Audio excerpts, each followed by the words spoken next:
Welcome to Play Skillfully. I hope everyone is doing well this Thanksgiving season. It's Thanksgiving week. Can you even believe it? I know I started baking yesterday, started with some cornbread to make my mom's famous dressing. Listen, every year it wouldn't be Thanksgiving without my mom's dressing. It's probably one of my favorite things that she made. I have so many memories of her making it for my dad, and he would always have a tester cup, and now I just am the tester, which both my parents have passed away. I'm so thankful for the time that she took to make that every single year and to help me with recipes. My mom cooks like I cook. We don't use recipes, but she gave me the gist of how she makes her dressing. And so every year it's a little bit different, but thank goodness I got the gist from her. And so I'm going to be making that later today. Maybe I'll make a video and show you how I make my mom's dressing in case you need a good Southern dressing almost recipe. Listen, this week, I want to talk about thankfulness. It's one of our character traits. If you use our curriculum, A Year of Playing Skillfully, you know that every month we talk about a character trait that we can work on to develop in our children because a child's character is developed before 7. Most of who our kids are is developed in those first few years. I was just listening to this business coach, Dan Sullivan, and he was talking about that very thing about who we are is really determined so young in our life.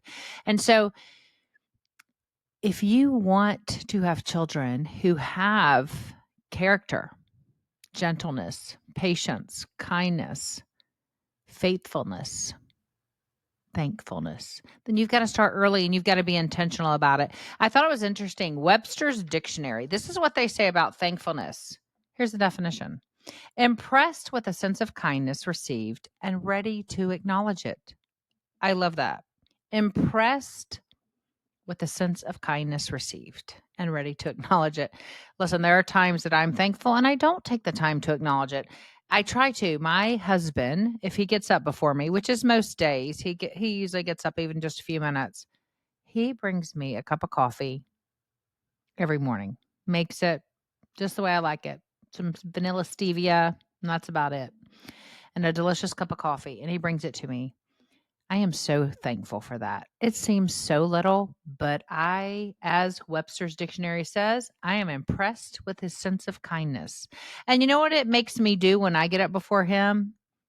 It makes me want to be just as kind. And so when I'm up before him, I try to get up and make his coffee just as he makes mine. So impressed with his kindness.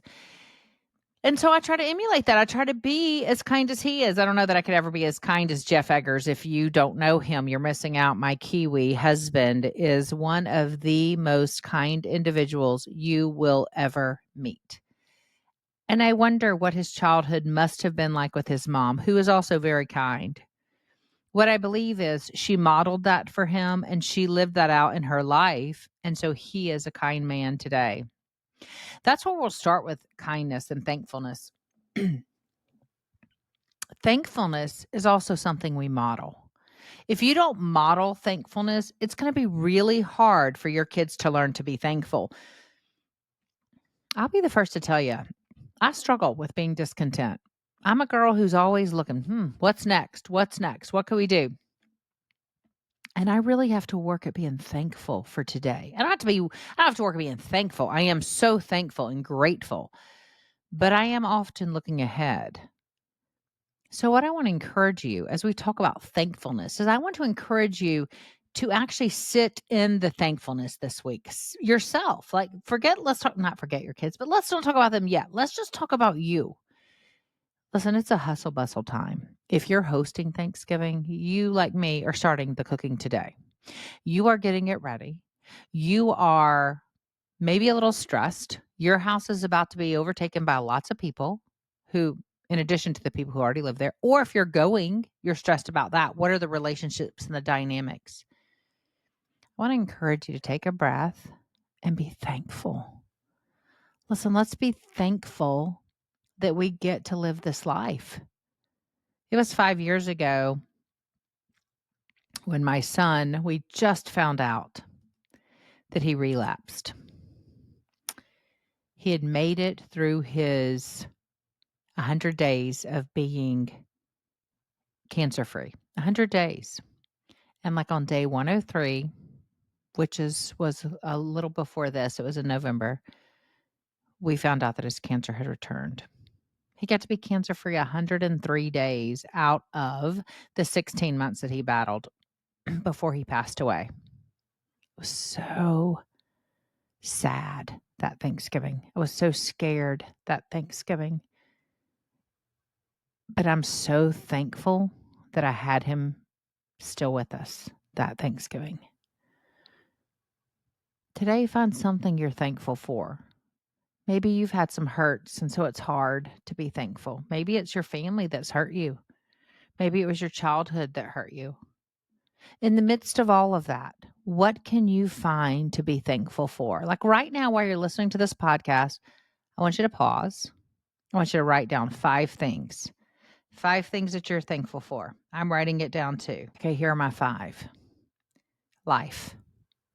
Listen, when you've lost a child, 2 days later, I lost my mom. A year later, my dad. I treasure life more than I thought I ever would or did. Being alive is a gift. Having my kids alive, most of them, is a gift. And I am thankful for that sitting here. Number 2, I'm thankful for a husband who is loving and kind. Number 3, I am thankful for children and my relationship with my children. Number 4, I am thankful for my health. Listen, I got a crappy knee, but other than that crappy knee, I'm pretty good health, and I'm grateful for that. I can take walks with my dog and my husband. I can ride my bike. I can play with my grandkids. I am thankful for my health. Number 5, I am thankful for my pets. It's interesting now that I'm an empty nester. Those pets do tend to come back around. I remember before I had kids and my dog was my everything. And then you have kids and dogs kind of go down the totem pole, or pets do. But now my kids are off at college or they're grown and off. And we have 2 dogs, if you don't know, Ivy and Winston. Winston's a recent addition. He just had a birthday. And then just in the past few weeks, we have decided to rescue 2 cats. So now we have added cats to our zoo. One is very feral. His name is Remy. We're still trying to earn his trust. I said, it's so interesting. He's a lot like kids, right? That he wants to be fed and he wants to be taken care of, but don't bother him otherwise. Leave him alone. He is terrified. We are winning him over slowly. And the second one is Rogelio, and Rogelio is a lover. He has been snuggling and getting used to us, and we're trying to introduce the dogs and the cats. And it's a circus because, having our 10 kids isn't enough. We needed to add some more excitement. So I'm thankful for pets. Thankful that we have that. Those are my 5. What are your 5? Did you write down 5? Was it hard to come up with 5 or was it easy? What are you thankful for? A home. Food. With the price of everything, I went to the grocery store yesterday and food. Do we model that thankfulness? Do our children hear us say, I'm so thankful that we have a turkey that we get to cook. I'm so thankful for our home. I'm so thankful for jobs. I'm so thankful for the opportunity. I'm so thankful for you. I'm so thankful for my friends. I've got some great friends, and I am so thankful for those friends. We have to model to our children, what are we thankful for? Because here's the thing about thankfulness and gratitude. I mean, gratitude increases your happiness. When you are thankful and grateful, you are a happier individual. Our children are happier if we can instill this character of thankfulness. If we come at it with a thankful attitude. I'm just listening to this book right now by Dan Sullivan, actually called The Gap and the Gain. Another guy wrote it. I don't want to hurt his feelings. Actually wrote the book, but Dan Sullivan's behind the idea. But anyway, Gap and the Gain. And it's talking about when you're in the gap, you're wanting more, you're needing more, you're unhappy, you're not grateful. But if you're sitting in the gain in life, then you have enough. Life is content. You're happier. So when we have this attitude of thankfulness, it increases happiness. It reduces stress. It increases your relationships. Isn't that a great gift to give our kids, to teach them that? The other thing we know about thankfulness is that when our kids are thankful, they tend to be more empathetic with others. When they're grateful for what they have and they see that someone doesn't have it, I find that my kids are more willing to share. I remember we went to Guatemala last year to spread Josh's ashes. We went on the streets of Guatemala. We were in an orphanage, different places for my children to see pain and suffering. And I think every child during that trip, and they're adults at this point, they all thanked me for what they had, especially my boys who were brought over from Guatemala, the other two. They're thankful for the life they get to live here in the U.S. We want our kids to have that character of thankfulness, of kindness, of giving, because they know they have, but yet they're willing to share it and give it away. So important. Builds resilience, right? If we're thankful when we do have setbacks, it's a coping mechanism, really, right? I mean, when something doesn't go our way and we're upset about it, if we can lean into thankfulness and say, but I'm so thankful I have this. Listen, I'm so thankful that I have a year of playing skillfully. Right now, I am editing it. It came out 10 years ago. I'm looking at it with some fresh eyes and I'm changing some things and we're adjusting it. And I'm so excited about the direction it's going. But I'm so thankful for what Leslie and I created 10 years ago. I'm so thankful. And if we can teach our kids in the midst of things changing and being different, if they can draw on that thankfulness and have something to be thankful for, what a gift to get them through to the next stage or the next thing that's there. So ask yourself, how do I model this in everyday life? How do I model it when I am struggling? Do I turn to thankfulness or do I turn to complaining? Because we want to encourage that. So not only should you model that, listen, you've got to include it in daily activities, just like anything else. If we want to teach it, you've got to include it.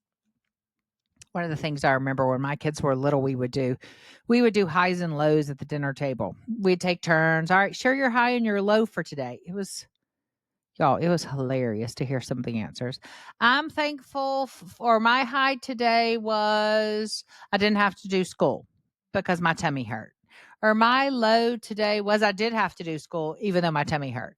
Or my high today was we got ice cream. Or my low today was Lucy's mad at me.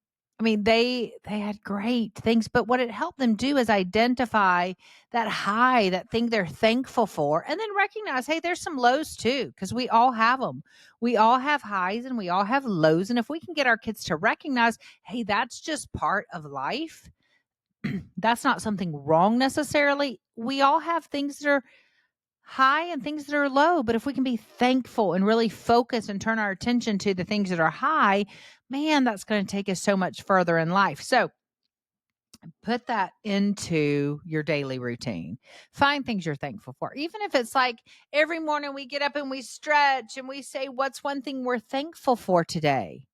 I'm thankful for that breakfast you made me, Mom. I'm thankful that, you helped me make my bed. I'm thankful that you read us that book. Sarah sent me a text this morning of a screenshot of someone who posted on Facebook, this dear girl we love so much. And she posted, Mom, thank you for the grilled cheese and the ginger ale. I wasn't feeling well.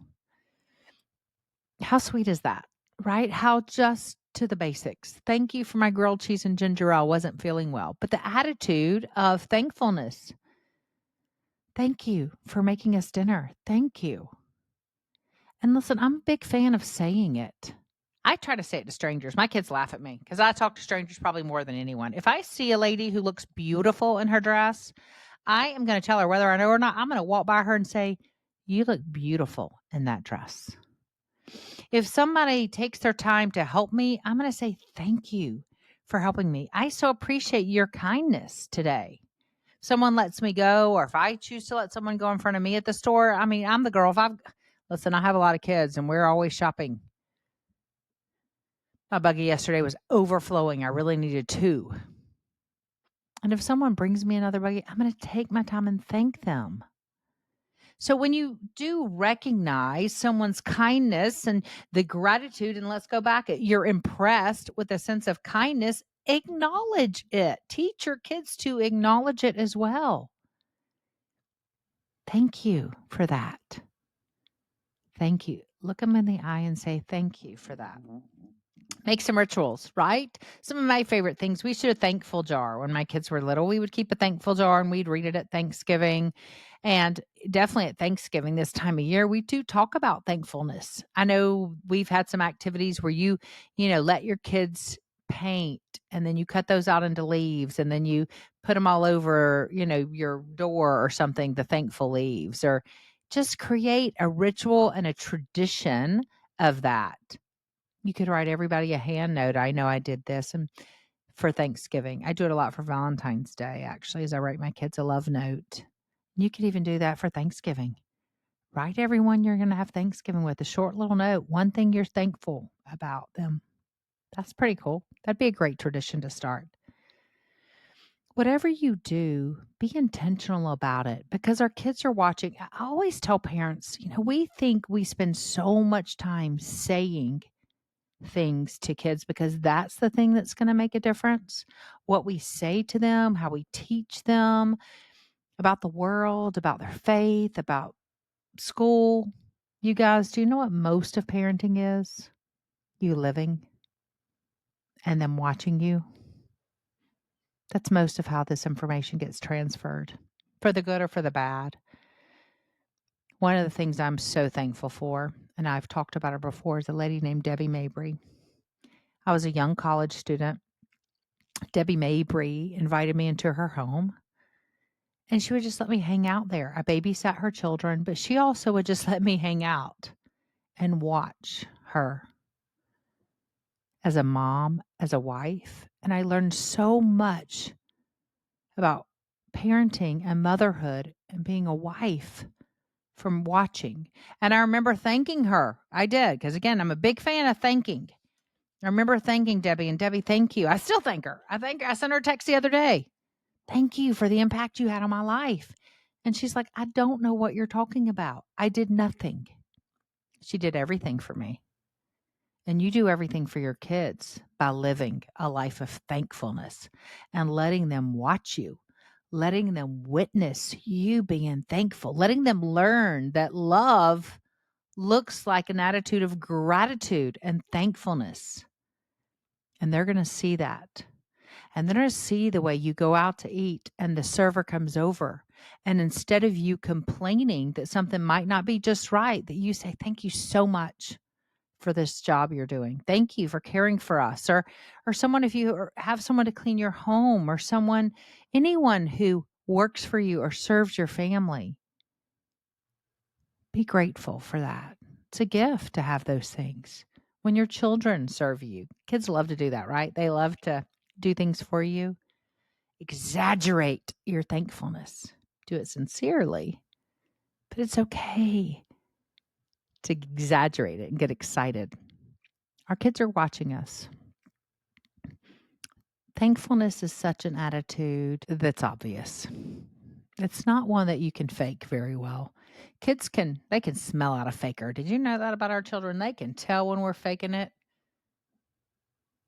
So important not to fake thankfulness.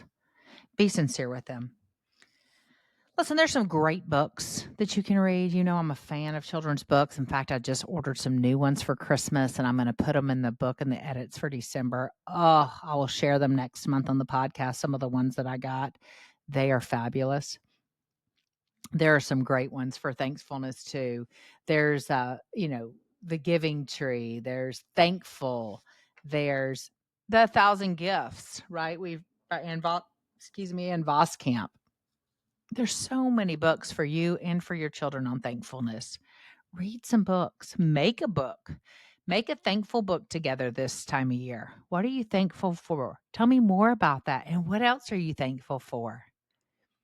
That activity itself can become a tradition. Thankfulness. Live it out. Believe it because it's better for you. Model it for your children. Encourage it when you see it. And hopefully we're going to have these kids who grow up with a thankful heart. They're going to be able to pour out kindness because they recognize what they have. I hope you have an amazing Thanksgiving. I am here for you. If you have any questions about this topic, about this podcast, you can shoot me an email, Kathy@kathyeggers.com. Don't forget to follow me on Instagram. Hey, I'm on TikTok now. TikTok is hilarious, by the way. Side note, I don't know how you feel about TikTok. People have all kinds of views about it. But for me, I usually do it on my walks, do a quick little, hey, what's up? This is what I'm thinking about today. Really is interesting if you want to get into kind of my head and what I think about daily about young children, because that's why I do this. I'm thankful for children because my love for children is what spurs me on to want to share my passion with you. Happy Thanksgiving.